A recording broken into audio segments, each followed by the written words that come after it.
찬양하심으로 선교 예배를 하나님께 드리겠습니다. 주 나의 모습 보내 우리 고백함으로 나가겠습니다.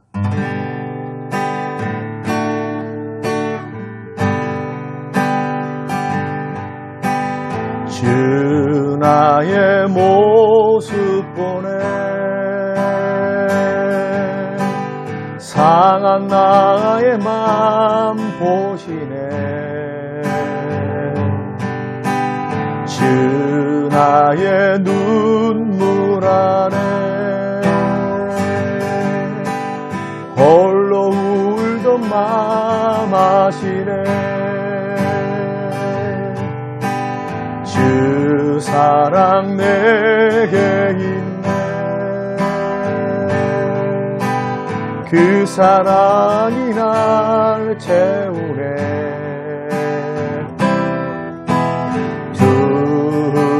내게 있네. 그대로 날 세우네. 세상 소망 다 사라져 가도 주의 사랑은 끝이 없으니 사랑하는 모든 순간이 주의 힘을 나는 믿네. 세상 소망 다 사라져 가도 주의 사랑은 끝이 없으니 살아가는 모든 순간이 주의 힘을 나는 믿네.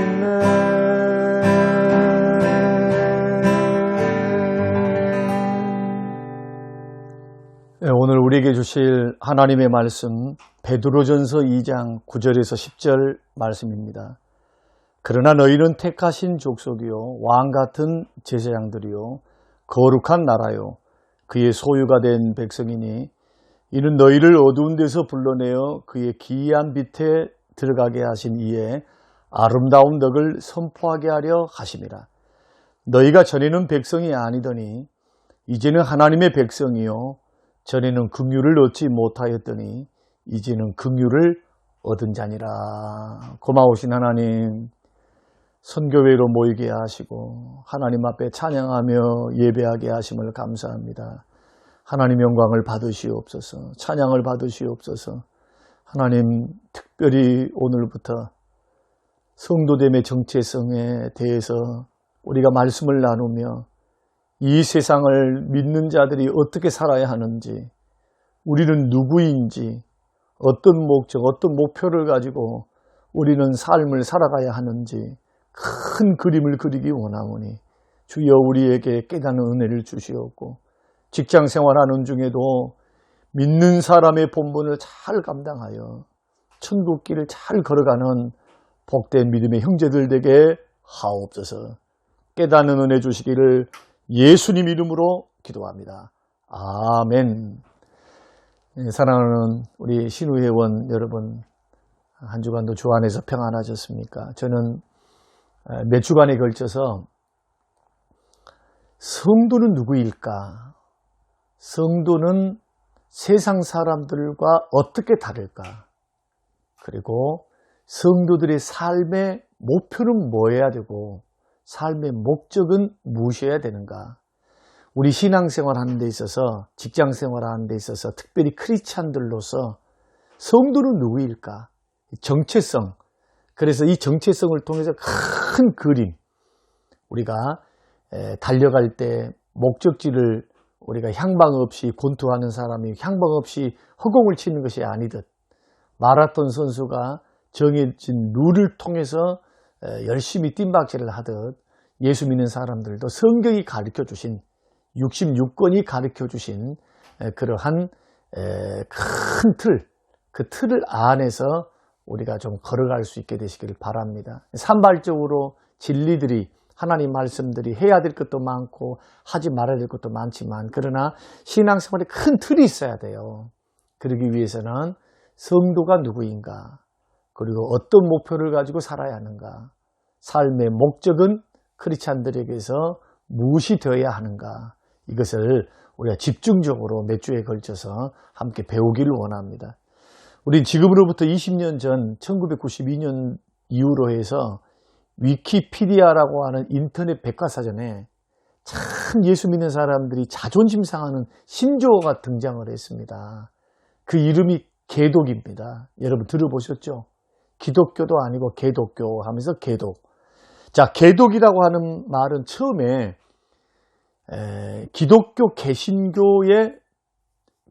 기독교의 줄임말입니다. 천주교도 기독교죠. 천주교 기독교도 있고 개신교 기독교도 있으니까 천주교와 다른 기독교 해서 개독이라고 이렇게 말을 줄였는데, 그런데 1992년도 이후로 이 단어를 개자가 들어가면 별로 뉘앙스가 별로 좋지 않지 않습니까? 기독교를 비하하는 의미에서 사람들이 개독을 쓰기 시작하더니 개독하면서 인터넷상에서 계속해서 폄하하고 그리고 이 기독교를 공격하는 단어로 쓰고 있음을 우리가 잘 알지 않습니까? 개독이라고 하는 것은 타락한 기독교다, 질이 떨어진다, 쓸데없다, 헛된 기독교다 라는 의미를 갖고 있습니다. 저는 지금도 기억이 나는데요. 1992년도에 이러한 이야기를 들을 때 얼마나 자존심 상했는지 몰라요. 그러니까 한국 기독교가 세상 사람이 볼 때 뭔가 기준 미달이고 품격이 미달하고 또 기대 미달하는 그러한 평가를 받는 것 같아서 굉장히 가슴이 아팠습니다. 이 말은 주로 안티크리스찬들이 쓰는 말이기도 합니다. 근데 왜 이러한 불신자들이, 주변의 기독교를 미워하는 사람들이 이렇게 오해하고 싫어하고 회방하고 배척하고 폄하하고 이렇게 우리를 공격할까요? 그것은 성경적으로 보면 두 가지 이유 때문입니다. 첫째는 뭐냐? 예수님 말씀하시기를 예수님을 미워하는 굳어진 마음 때문에 그렇습니다. 마태복음 5장 11절과 12절 말씀 보면은 나로 말미암아 너희를 욕하고 박해하고 거짓으로 너희를 거슬려 모든 악한 말을 할 때는, 자, 우리 주님이 말씀하시기를 세상이 너희를 미워하는 것, 불신자들이 너희를 미워하는 것은 곧 나를 미워하기 때문이다. 예수님을 모르기 때문에, 예수님이 싫어하기 때문에, 오해하기 때문에 회방하고 예수님을 특별한 이유 없이 배척한다. 그래서 나 때문에 너희들이 핍박받을 때, 나 때문에 너희를 거슬러 모든 악한 말을 지어내서 너희를 핍박할 때 오히려 기뻐하라, 하늘에서 상이 크다고 그렇게 말씀은 하시거든요. 그래서 요한 1서 3장 13절에도 형제들아 세상이 너희를 미워하여도 이상히 여기지 말라는 겁니다. 예수님을 미워하고 기독교를 오해해서 이렇게 미워하고 폄하하고 회방하고 배척하는 사람들이 언제나 있었다는 겁니다. 이걸 당연하게 생각하라는 겁니다. 있어야 될 일로 생각하라는 겁니다. 이게 첫 번째 이유고, 두 번째 이유는 뭐냐? 이게 비극적인 겁니다. 믿는 사람들의 수준이 떨어졌기 때문에 세상 사람보다 못한 그런 수준, 인격적인 도덕적인 수준을 갖고 있을 때 그때 기독교를 비난합니다. 그러니까 기독교를 비난하는 사람들, 특별히 직장생활 안에서도 잠깐 예수님에 대해서, 교회에 대해서 부정적으로 말하는 사람들의 이야기를 들어보십시오. 논리가 이겁니다. 세상 사람은 타락하고 세상은 비윤리적이고 비상식적이고 비합리적이고 비인격적이라 할지라도 교회만큼은 그러지 않아야지. 예수 믿는 사람들만큼은 그러지 않기를 바라는 그런 기대감이 있는 겁니다. 기대감. 근데 기대감이 무너지니까 봐라. 교회가 아무리 사랑을 외치고 교회가 아무리 예수님을 외쳐도 복음을 외쳐도 교회가 사는 모습을 보니까 정말 이건 아니다. 이것은 주님도 경고하셨습니다. 마태복음 5장 13절에서 너희는 세상의 소금이니 소금이 만일 그 맛을 잃으면 무엇으로 짜게 하리요? 후에는 아무 쓸데없어 다만 밖에 버려져 사람에게 밟힐 뿐이다고 그렇게 말씀을 합니다. 자, 그렇다면 우리는 어떻게 해야 하는가? 한마디로 말하면 기독교인으로서 참다운 정체성을 찾아야 합니다. 그 정체성을 따라서 살아내야 합니다. 사랑하는 선교 회원 여러분, 소금이 맛을 잃어버리면 무슨 쓸데가 있겠습니까? 예수님 당시에 소금은 다 사해에서 나왔습니다. 여러분 사해 아시죠? 죽은 바다. 그 사해에서 나왔는데 그 사해에서 쓸모없는 소금이 있어요. 그 소금은 뭐냐? 석회암이 섞여 있는 거. 자, 석회석이 섞여 있는 소금은 먹을 수도 없고 쓸 수도 없어요. 그러니까 이것은 밖에 버리게 됩니다. 100% 순수한 소금만이 음식으로 먹을 수 있었고요. 값어치가 금값에 해당하는 그러한 고귀한 그 물건이었습니다. 그러나 거기에 석회암이 이렇게 섞여 있어 보세요. 어떻게 할 도리가 없어요. 건강을 해치고 목숨을 해치니까 길거리에 밟힙니다. 고작 쓰임새가 그 석회암이 섞여 있는 소금은 건축 자재로밖에 쓰임받지를 못했습니다. 그래서 우리가 이렇게 세상 사람들에게 지탄을 받고 야, 예수 믿는 사람이 저러면 되겠냐. 예수 믿는 사람들이 저런 태도 저런 행동을 하면 안 되지 하면서 뒤에서 손가락질하고 교회를 하나님의 영광을 가리우고 자꾸 이런 일들을 하는 것은 성도가 성도의 정체성을 모르기 때문에 그래요. 세상과 어떻게 다른지 그리고 어떤 목적을 위해서 살아가야 하는지 무엇을 목표로 해서 우리는 달려가야 하는지 그 방향을 잃어버리니까 세상 사람과 똑같이 산다. 그래서 저는 몇 주간에 걸쳐서 이 성경 66권이 말하고 있는 성도됨의 정체성을 바로 알고 바로 믿게 되기 위해서 오늘은 이렇게 비난받는 이유는 예수 믿는 사람들의 비난받는 이유는 세상이 오해하기 때문에 예수님을 싫어하기 때문에 특별한 이유가 없어요. 주님을 미워하고 믿는 사람들을 별로 탐탁지 않게 생각하는 오해 때문이다. 그래서 방해하고 회방하고 폄하하고 비난한다. 그러나 더 큰 문제는 어떤 문제입니까? 소금과 빛의 사명을 잃어버린 거예요. 정체성.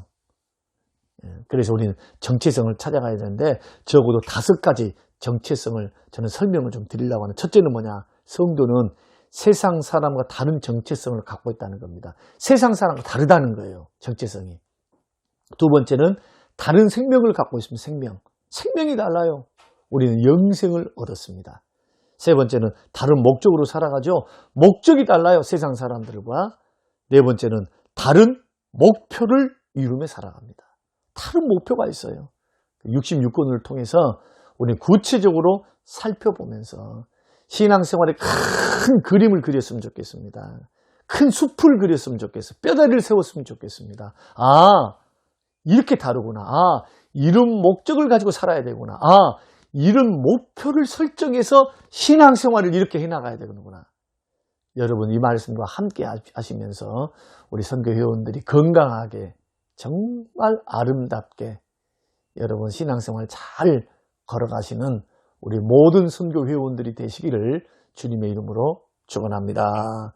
고마우신 하나님 아버지, 이 세상에서 기독교가 믿는 사람들이 사람들에게 지탄을 받고 사람들의 손가락 받는 것은 기도를 하지 않거나 말씀을 모르거나 교회에 안 다니거나 봉사와 섬김을 하지 않는 때문이 아니요.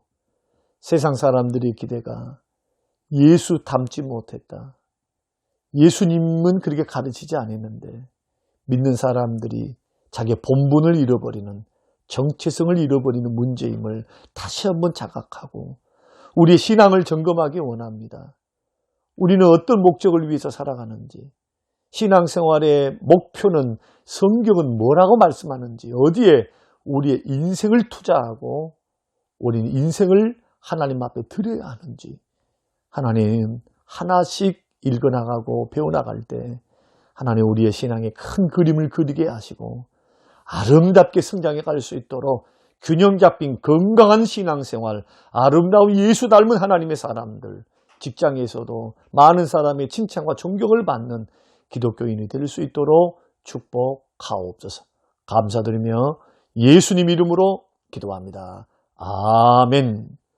지금은 부활이요 생명 되신 우리 주 예수 그리스도의 은혜와 아버지 하나님의 살아계심과 성령님의 충만 교통 위로하심이 영원토록 함께 계실지어다. 아멘.